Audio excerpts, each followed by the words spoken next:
আমার এলাকার মানুষ, আমার মাননীয় প্রধানমন্ত্রী আমাকে পাঠিয়েছিলেন, শূন্য হাতে আমি গিয়েছিলাম। তারা আমাকে বুক ভরা ভালোবাসা দিয়েছেন, হৃদয় উজাড় করে দিয়েছেন। 53,000 ভোটে আমি বিজয়ী হয়েছি। তাদের কিছু দাবি দেওয়া তো এখানে বলার প্রয়োজন। আমার এলাকা থেকে অনেকেই ফোন করে, বিদ্যুতের বিরাট সমস্যা হচ্ছে ইদানিং। আমি মাননীয় বিদ্যুৎ মন্ত্রী আছেন, দয়া করে যদি উনি একটু ব্যবস্থা নেন আমরা খুব খুশি হব। আমার এলাকা একটা রাজনৈতিক ভৌগোলিক গুরুত্বপূর্ণ এলাকা, 28টি জেলা, 21টি জেলার প্রবেশদ্বার। এখানে একটা হাসপাতাল মাননীয় প্রধানমন্ত্রী বেগম খালেদা জিয়া বিগত দিনে 2003 সালে 30 শয্যা থেকে 50 শয্যা করেছিলেন ভাঙ্গা হাসপাতাল।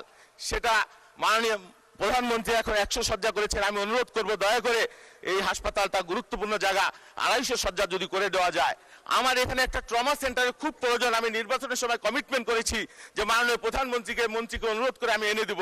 মাননীয় স্পিকার, অনেক মানুষ বেঘরে মারা যাচ্ছে তাৎক্ষণিক চিকিৎসার অভাবে।